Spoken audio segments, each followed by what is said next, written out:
पूरे देश को ऐसा दुख है कि जो शब्दों में बयान नहीं किया जा सकता। बहुत मेहनत करके विनेश यहां तक पहुंची थी। जब दुनिया के खिलाड़ी मैट पर तैयारी कर रहे थे तो वो धरने पे, दरी पे बैठकर हमारी खिलाड़ी बेटियों को न्याय दिलाने की लड़ाई लड़ने पे मजबूर थी, जो इस सरकार की देन है। फिर भी वो पहुंची, लेकिन एक मिनट ये बीच में डिस्टर्ब हो गया दोबारा से, वरना फिर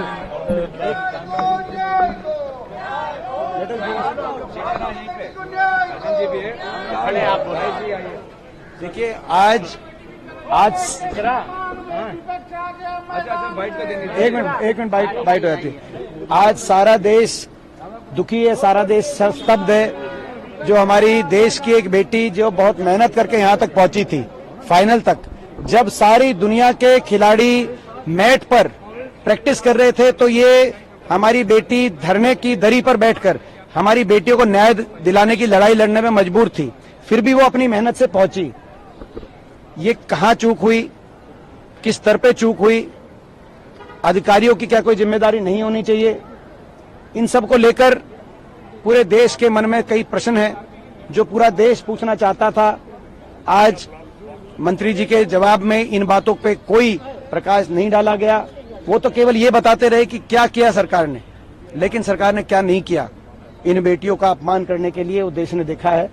हम इस जवाब से संतुष्ट नहीं थे, इसलिए हमने वॉकआउट किया है। एक और बात, कल तीनों बाउट उनका वजन तीनों बाउट में कल ठीक था, तो उन बाउट्स में वो जीता हुआ मानते हुए आज जो उनको डिस्क्वालीफाई भी किया गया है, कम से कम सिल्वर मेडल की हकदार वो जरूर बनती थी। क्या इंडियन ओलंपिक एसोसिएशन ने इस बात को लेकर एजिटेट किया है? अभी तक ऐसी भी कोई खबर नहीं आ रही है। एक महत्वपूर्ण मुद्दा मैं माननीय हुड्डा जी ने जो बात की वो बात कह रहा हूँ। मैं बार बार आदरणीय अध्यक्ष जी से विनती कर रहा था, मुझे कुछ पॉइंट ऑफ इन्फॉर्मेशन देना है। सरकार ने जो बयान किया वो देखकर तो सदमा और पहुंचा आपको। जो हमारी बेटी वहां जिस तकलीफ में होंगी उसके ऊपर क्या गुजर गई थी, 100 ग्राम। अब रही बात, जैसे इन्होंने कहा कि उनके ऊपर क्या है, केनिया की फेथ कपिगन करके जो लड़की 5000 मीटर्स मतलब 5 किलोमीटर रनिंग में दौड़ी, वो दौड़ के बाद उसको भी डिस्क्वालीफाई किया। अभी इसी ओलंपिक में केन्या की सरकार ने आवाज उठाने के बाद में उसका डिस्क्वालिफिकेशन पीछे लिया गया और उसको सिल्वर मेडल मिला। अभी हुड्डा जी ने वही बात की थी। तो फिर सरकार क्या कर रही है, हमारा बयान सवाल था और हम इनसे ये अपेक्षा करें। इसके लिए मैं बार बार कह रहा था पॉइंट ऑफ इन्फॉर्मेशन देने की, इस बारे में सरकार कड़ी कदम उठानी चाहिए ओलंपिक एसोसिएशन के साथ में और उसको फिर दोबारा उस रेस में लाने की कोशिश करनी चाहिए। इसलिए जब वो सुनने के लिए भी तैयार नहीं तो क्या करें? अब हम सुबह से इंतजार करते रहे इतना बयान सुनने के लिए, उस बयान में कुछ ऑप्टिमिस्टिक नहीं लगता, आशा नहीं लगती है। दे दिया बयान, जो फजूल फालतू खर्चा बता रहे हो। जंतर मंतर में बैठी दरी पर प्रैक्टिस करने वाली लड़की के बारे में तुम ये चीजें बता रहे हो हमको, उनके ऊपर क्या कार्रवाई करने वाले जो तुम्हें प्रशिक्षक करके बताए हुए हैं। तो इसलिए हम लोगों ने आज समाधान नहीं वो वॉकआउट किया। देश पे सदमा है, देश के लिए बहुत दुख की बात है। हमारी बेटी वहां तक पहुंचकर भी बिना मेडल आ रही है। हमारे सपा से राजीव राय। देखिए, जो आज की घटना हुई है ये बहुत पीड़ादायक है और सबसे ज्यादा पीड़ादायक है कि जब हम विपक्ष के सांसद आवाज उठा रहे थे पहले हाफ में, तो खेल मंत्री जी उधर से मुस्कुरा रहे थे। ये दिखाता है कि उनका एटीट्यूड क्या है।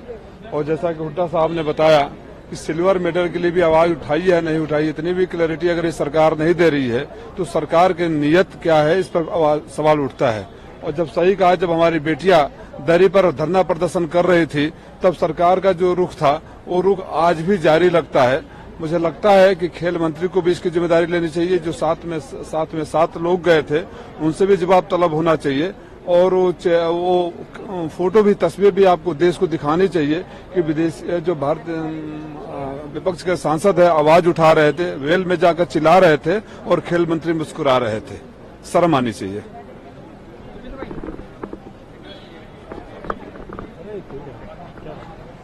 इकराम, आप किस तरीके की मांग आप लोगों ने उठाई और कितने आश्वस्त हैं कि सरकार आपकी बात सुनेगी पहुंचे? देखिए, हमारा फर्ज था विपक्ष होने के नाते कि हम सरकार से सवाल जवाब करें। जो ओलंपिक्स में हुआ, हमारी देश की इतनी बेहतरीन खिलाड़ी हैं, उनको 2 बाउट में उनका वेट भी क्लियर था, लेकिन तीसरे में क्या वजह रही, किस वजह से उन्हें डिस्क्वालीफाई किया गया, क्योंकि वो एक न एक मेडल की तो हकदार बनती ही थी। तो इस पे हमने सरकार से जवाबदेही चाहिए और इसी के मत में हम सब ने वॉकआउट भी किया है, क्योंकि सरकार इस मुद्दे को गंभीरता से नहीं ले रही है। पहले भी जब खिलाड़ी, हमारी महिला खिलाड़ियों ने प्रोटेस्ट किया था तो उनकी सुनवाई नहीं हुई थी, और इसमें बहुत सारे प्रश्न उठते हैं कि उनकी तैयारी में भी जिस तरीके से सरकार ने उनके साथ बर्ताव किया है, उस वजह से उनकी तैयारी में भी कहीं ना कहीं प्रॉब्लम आई है।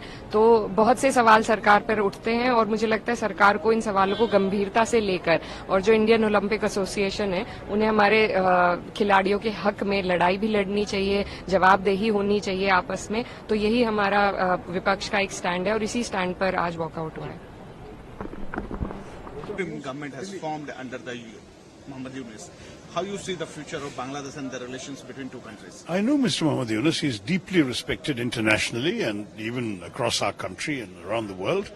He would be a stabilizing figure as an elder statesman, somebody who's above politics, never participated in party politics. He would definitely convey the right sort of image, in my view, that the Bangladesh people need.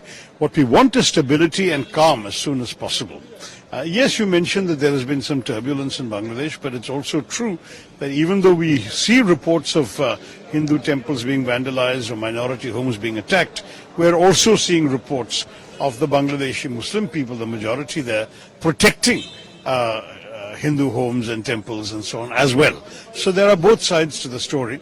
We should not focus only on the negative. Let us hope that matters will calm down and